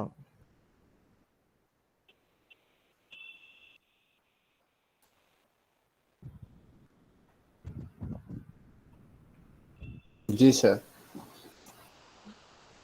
তাহলে 1 থেকে 50 পর্যন্ত আমরা সবগুলো সংখ্যাকে যোগ করতে চাচ্ছি, তাহলে আমরা আসলে কোডটা কিভাবে করতে পারি? স্যার আগে স্যার আমাকেও যে 1 থেকে 50 পর্যন্ত ওটা একটা রেঞ্জের মধ্যে নিতে হবে। আচ্ছা, দেন তাহলে আমরা হলো এখানে জি স্যার। একের পর এখানে কি 50 লিখবো নাকি 51 লিখবো? স্যার 51 50 পর্যন্ত হলে 51, আর যদি হ্যাঁ, তাহলে 49 51 হবে। লিখলাম। আর যেহেতু প্রতিবার এক এক করেই বাড়ছে, আমি এটা আসলে মুছে দিতে পারি। জি স্যার। এটাই তো আমার রেঞ্জের ভ্যালু হবে। জি আর স্যার। এই যে আমি যোগ করব, যোগটাকে একটা জায়গায় রাখতে হবে না, আমি সাম নামে একটা ভেরিয়েবল নিয়ে নিলাম এবং এটার ভ্যালু অ্যাসাইন করে দিলাম 0 আকারে। জি স্যার। আর এখানে হচ্ছে সামের ভ্যালুটাকে প্রতিবার আপডেট করব, প্রতিবার আগের সাম সামের প্লাস সাথে আই যোগ করব। আই যোগ করে, ইটারেটর ভেরিয়েবল যোগ করে। তাহলে কি আমাদের কাজটা হয়ে গেল না? এখন শুধু জি স্যার। সামের ভ্যালুটা আমরা প্রিন্ট করে দিলেই হয়ে যাচ্ছে।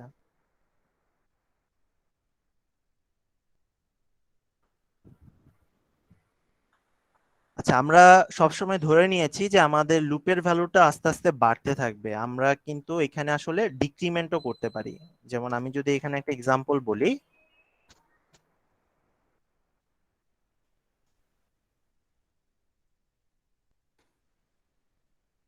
জি স্যার, তাহলে মাইনাস মান আসবে। তাহলে আমাদের প্রতিবার এখন হচ্ছে লুপের ভ্যালুটা ডিক্রিমেন্ট করতে থাকবে। তাহলে সেম কাজটা আমরা যদি রেঞ্জ দিয়ে কন্ট্রোল করতে চাই, তাহলে আমরা 1 থেকে 50 পর্যন্ত সংখ্যাগুলোর যোগফল বের করেছি। এটার অল্টারনেটিভ নোটেশন হতে পারে এরকম।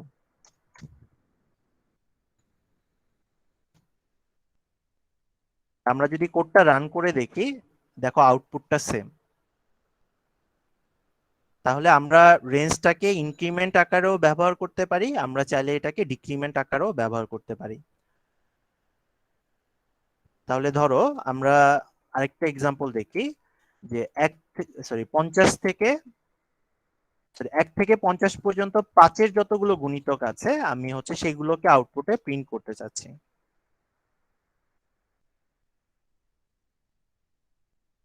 তাহলে দেখো আমাদের 1 থেকে 50 পর্যন্ত 5-এর যতগুলো গুণিতক আছে সবগুলো আমাদের স্ক্রিনে আউটপুট আকারে প্রিন্ট করলো, ডিসেন্ডিং অর্ডারে আর কি। জি স্যার। তাহলে রেঞ্জটাকে আমরা আসলে ইনক্রিমেন্টের মাধ্যমেও ইমপ্লিমেন্ট করতে পারি, আবার আমাদের যদি প্রয়োজন পড়ে আমরা এটাকে ডিক্রিমেন্টের মাধ্যমেও ইমপ্লিমেন্ট করতে পারি। জিনিসটা কি সবাই ক্লিয়ার হয়েছে? জি স্যার। আচ্ছা, এবার আরেকটা এক্সাম্পল একটু তোমাদেরকে দেখাই, যে ধরো আমাদের কাছে আগের মতো এরকম একটা লিস্ট আছে, আমরা এখন একটা ফর লুপ চালাতে চাচ্ছি, কিন্তু ফর লুপটা কোনো একটা পার্টিকুলার ইটারেটরের উপর ভিত্তি করে হবে না। মানে আমরা ইটারেটরে কোনো ভ্যালু দিয়ে এটাকে ইমপ্লিমেন্ট করব না। আমরা চাচ্ছি যে আমাদের এই লিস্টের প্রতিটা এলিমেন্টকে একবার একবার করে ফর লুপের মাধ্যমে অ্যাক্সেস করতে। তার মানে আগে যেরকম ইটারেশনটা একটা মানের উপরে ভিত্তি করে হয়েছিল, যে 0 থেকে শুরু হবে 50-এর আগ পর্যন্ত চলবে, এখন আমরা সেই কাজটা করব না। আমরা এখন হচ্ছে এই লিস্টে যতগুলো এলিমেন্ট আছে সেই লিস্টের প্রতিটা এলিমেন্টকে এই ফর লুপের মাধ্যমে ইটারেট করাবো। তাহলে এই কাজটা করতে পারি আমরা খুব সহজে ইন অপারেটরের মাধ্যমে। তাহলে আমরা এখানে লিখতে পারি যে ফরের আমরা ইটারেটর নিলাম আই, এরপর আমরা লিখতে পারি আই ইন আমাদের লিস্টের নামটা।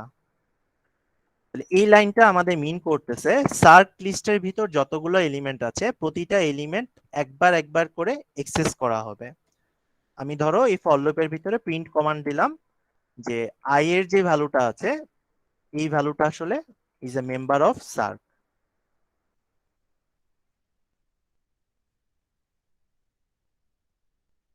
তাহলে এই কোডটার আউটপুট আমাদেরকে দেখাবে যে লিস্টে যতগুলো এলিমেন্ট ছিল প্রতিটা এলিমেন্টের পর আমাদের একবার করে প্রিন্ট হবে is a member of sir. তাহলে একটা ফর লুপ চালিয়ে আমরা খুব সহজেই একটা লিস্টের সবগুলো এলিমেন্টকে এভাবে এক্সেস করতে পারি।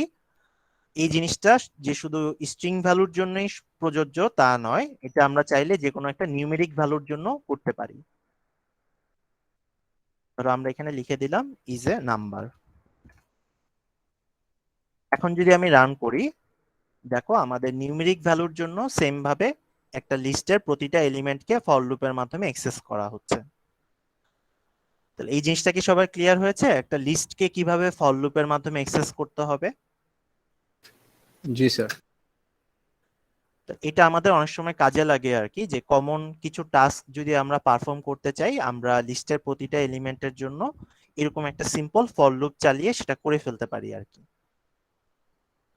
আচ্ছা, তাহলে আমি তোমাদেরকে দেখালাম যে একটা ফর লুপ কিভাবে কাজ করে, এবং আমরা যে ফর লুপের এক্সাম্পলটা দেখলাম সেই এক্সাম্পলটা ছিল এরকম।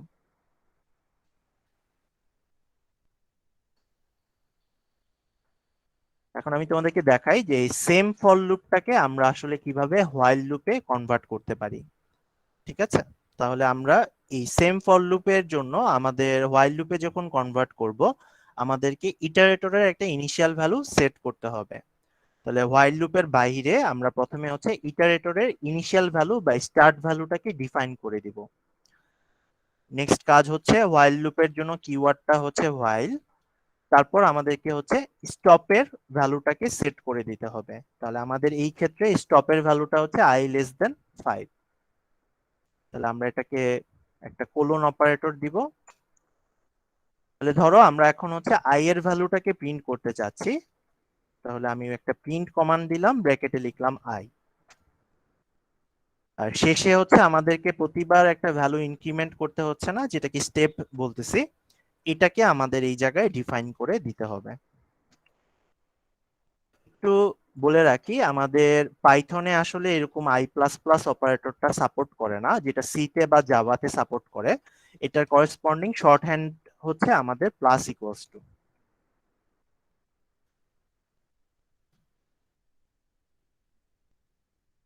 তাহলে এই জিনিসটা লেখা যে কথা আর উপরের i++ লেখা একই কথা। তাহলে এই কোডটা যদি আমরা রান করি, এটা আসলে ওই উপরের ফর লুপের মতো কাজ করবে। জিনিসটা আমি ভেরিফাই করতেছি, আমি পাইথনে উপরের জিনিসটার জন্য একটা ফর লুপ লিখতেছি। এটার জন্য ফর লুপটা ছিল রেঞ্জ 5, আর এখানে আমরা প্রিন্ট করলাম i এর ভ্যালু, আর মাঝে আমি একটা নিউ লাইন দিয়ে দিচ্ছি জিনিসটাকে সেপারেট করার জন্য।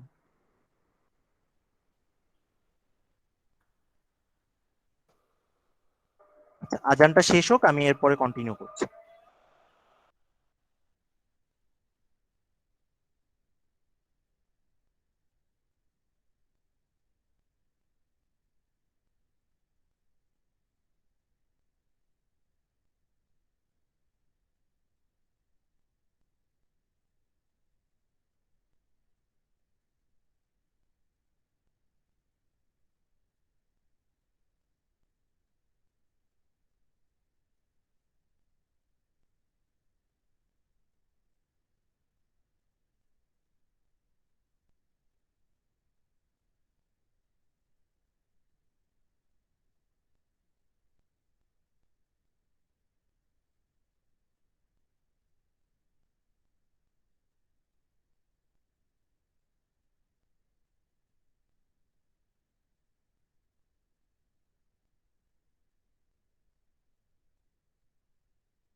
আচ্ছা, যেটা বলছিলাম আর কি, আমরা যদি এই কোডটাকে রান করি, দেখো দুইটা লুপেরই কিন্তু আমাদের আউটপুট সেম আসতেছে। তাহলে আমি তোমাদেরকে দেখালাম সেম ফর লুপটাকে আমরা আসলে কিভাবে হোয়াইল লুপের মাধ্যমে ইমপ্লিমেন্ট করতে পারি। আচ্ছা, তাহলে আমাদের যদি এখানে কোনো পরিবর্তন করা লাগতো আগের মতো, যে ধরো আমরা স্টার্টের ভ্যালুটাকে চেঞ্জ করতে চাচ্ছি, যেটা আমরা এখানে রেঞ্জের শুরুর প্যারামিটারটা দিয়ে ডিফাইন করতাম, হোয়াইল লুপের ক্ষেত্রে আমাদের এই ইনিশিয়াল i এর ভ্যালুটা তখন পরিবর্তন করে দেওয়া লাগতো। তাহলে আমরা যদি এক্সিকিউট করে দেখি, দেখো এখন দুটো আউটপুট সেম দেখাচ্ছে। আর অনুরূপভাবে যদি আমাদের স্টেপের ভ্যালুটা চেঞ্জ হতো, যেটাকে আমরা 3 নাম্বার প্যারামিটার দিয়ে স্পেসিফাই করি রেঞ্জের, সেটা হচ্ছে হোয়াইল লুপে আমরা এই নিচের স্টেটমেন্টে পরিবর্তন নিয়ে আসতাম। আমরা যদি এক্সিকিউট করি, দেখো এই যে আমাদের আউটপুটটা সেম আসতেছে। তাহলে একটা হোয়াইল লুপ কিভাবে অপারেট করতেছে এই জিনিসটা কি সবার ক্লিয়ার হয়েছে? ফর লুপের মতো সেম আর কি, জাস্ট আমাদের নোটেশনটা ডিফারেন্ট আর কি।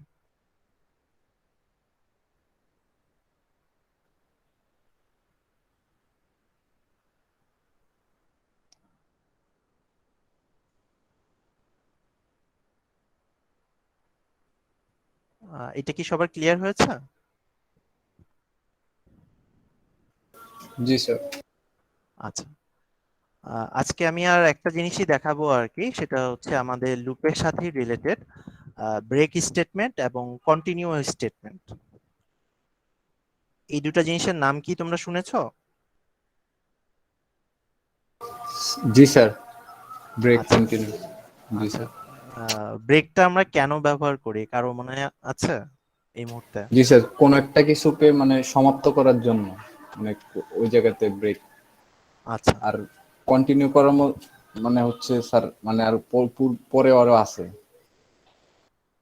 আচ্ছা, ডিরেক্টলি এটাই বোঝায়। স্যার যে কন্ডিশনটা আর কি মিলবে কন্টিনিউ, তাহলে ওইটা স্কিপ করে পরের মানে ভ্যালুটাতে চলে যাবে। ইটারেশনে চলে যাবে আর কি, তোমার কথাটা ঠিক আছে। আর ব্রেকটা হচ্ছে ব্রেক যে স্যার লুপ কন্ডিশনের থেকে বের জন্য হয়ে যাবে। আমরা ট্রু হবে সেই ক্ষেত্রে আমরা লুপ থেকে বের হয়ে যাব। তোমাদের কথাগুলো ঠিক আছে আর কি। তাহলে আমরা একটা ছোট্ট এক্সাম্পলের মাধ্যমে দেখি যে ব্রেক আর কন্টিনিউটাকে আমরা আসলে কিভাবে ব্যবহার করতে পারি আমাদের কোডে। আচ্ছা, আমি তাহলে একটা হোয়াইল লুপ নিলাম, যেটার কন্ডিশনে আমি হচ্ছে ট্রু লিখে দিলাম এক্সিট কন্ডিশনে। তার মানে সহজ বাংলায় দাঁড়াচ্ছে এই হোয়াইল লুপটা কখনো শেষ হবে না। আচ্ছা, আমি ধরো ইউজারের কাছ থেকে একটা ইনপুট নিচ্ছি, সেই ইনপুটটা একটা ইন্টিজার টাইপের নাম্বার। আমি একটা প্রম্পট দিয়ে দিলাম তাকে হিন্ট হিসেবে, যে এন্টার এ নাম্বার। আমার কাজ হচ্ছে আমি প্রতিবার এই যে নাম্বারটা ইনপুট আকারে নিলাম তার স্কোয়ার করে সেই স্কোয়ারটাকে আউটপুট আকারে দেখাবো।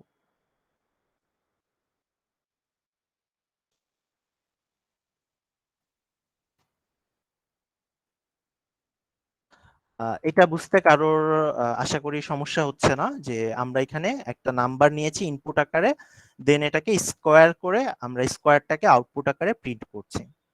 কোডটাকে যদি আমরা রান করি, আমাদের কোডে এমনিতে কোনো প্রবলেম নাই, সব কিছুর জন্য এটা কাজ করতেছে। প্রবলেম শুধু একটাই, যে হোয়াইল লুপটাকে আমরা কোথাও এক্সিট করিনি, তাহলে এই কোডটা আসলে কখনো শেষ হবে না। আচ্ছা, এখন আমরা যেই জিনিসটা করতে যাচ্ছি সেটা হচ্ছে সব নাম্বারের জন্যই আমরা স্কোয়ার দেখাবো। যদি ইউজার কোনো কারণে 0 প্রেস করে কিবোর্ডে, তাহলে আমরা আর স্কোয়ার দেখাবো না, আমরা কোড থেকে বের হয়ে আসব। তাহলে এই ক্ষেত্রে 0-র কন্ডিশনটার মাধ্যমে আমরা আসলে ব্রেক স্টেটমেন্টটাকে ইমপ্লিমেন্ট করতে পারি। ফর এক্সাম্পল আমি যেটা বলতে চাচ্ছি, যে কেউ যদি কিবোর্ডে 0 প্রেস করে, তাহলে আমরা কোড থেকে বের হয়ে যাব।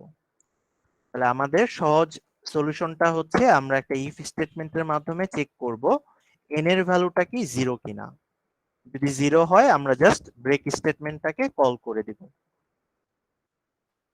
তাহলে আমরা যদি কোডটাকে এখন রান করি, আমাদের আগের মতোই যে কোনো সংখ্যা যদি ইনপুট দেওয়া হয় আমাদেরকে করেসপন্ডিং তার স্কোয়ার সংখ্যাটা আউটপুট আকারে দেখাবে। যখন আমরা ইনপুট আকারে 0 দিব, তখন আমাদের কোডটা শেষ হয়ে যাবে। এই জিনিসটা কি ক্লিয়ার হয়েছে যে আমরা ব্রেক কিভাবে ব্যবহার করতেছি আমাদের হোয়াইল লুপটাকে টার্মিনেট করার জন্য? জি স্যার। আচ্ছা, এবার জাস্ট আমি এটার সাথে ধরো একটা শর্ত ইনকর্পোরেট করে দিলাম যে কেউ যদি নেগেটিভ নাম্বার আমাদের এখানে ইনপুট আকারে দেয়, আমরা সেই ক্ষেত্রেও তাদেরকে ওই নাম্বারের স্কোয়ারটা আউটপুট আকারে দেখাবো না। তাহলে সেই ক্ষেত্রে যদি কেউ নেগেটিভ নাম্বার দেয় তাহলে আমরা আসলে ওই ইটারেশনটা স্কিপ করে ফেলবো, মানে ওইখানে আমরা আসলে আমাদের এই নিচের যে প্রিন্ট স্টেটমেন্টটা সেটা আসলে দেখাবো না। এই জিনিসটাকে আমরা কন্ট্রোল করতে পারি। আমরা এই ক্ষেত্রে চেক করব একটা ইফ স্টেটমেন্টের মাধ্যমে যে আমাদের n এর ভ্যালুটা কি 0-র চেয়ে ছোট কিনা। 0-র চেয়ে ছোট মানে সেটা একটা নেগেটিভ নাম্বার। তাহলে এই ক্ষেত্রে আমরা হচ্ছে কন্টিনিউ লিখে দিতে পারি। তাহলে কন্টিনিউর বৈশিষ্ট্য হচ্ছে যেই শর্তের জন্য কন্টিনিউটা ট্রু হলো, কন্টিনিউ যেখানে পাবে পরের লাইনগুলো আর আমাদের লুপের এক্সিকিউট করবে না, আমাদের লুপটা সরাসরি আবার শুরু থেকে এক্সিকিউট করবে। তাহলে আমরা বলতে পারি যেহেতু প্রিন্ট স্টেটমেন্টটা কন্টিনিউর পরে রয়েছে, এই লাইনটা আর এক্সিকিউট করবে না, আমাদের লুপটা আবার শুরু থেকে শুরু হবে। তাহলে আমি যদি এটাকে রান করে দেখাই, তাহলে পজিটিভ যে কোনো নাম্বার যদি আমরা দেই আমাদেরকে স্কোয়ারের ভ্যালুটা দেখাবে। যেই মাত্র আমি কোনো একটা নেগেটিভ নাম্বার দিব, দেখো আমাকে এখানে স্কোয়ারের কোনো আউটপুট দেখাচ্ছে না, আবার আমার কাছে একটা নাম্বার প্রম্পট চাচ্ছে। তাহলে আমরা এখানে একটা প্রিন্ট মেসেজও দিয়ে দিতে পারি ইউজারকে নোটিফাই করার জন্য যে please enter a positive number.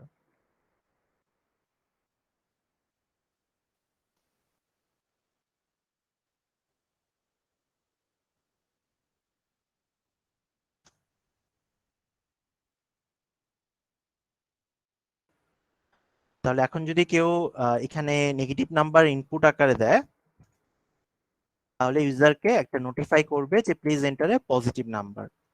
আর কন্টিনিউ যেহেতু আমরা ব্যবহার করেছি, পরের লাইনটার আমাদের এক্সিকিউট করবে না, আমাদের লুপটা আবার শুরু থেকে এক্সিকিউট করবে।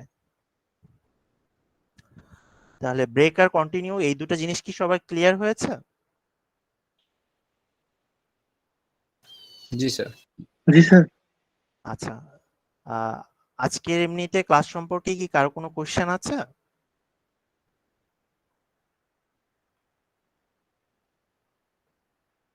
না স্যার। আচ্ছা, আমি তাহলে রেকর্ডিংটা বন্ধ করে দিচ্ছি ক্লাসের।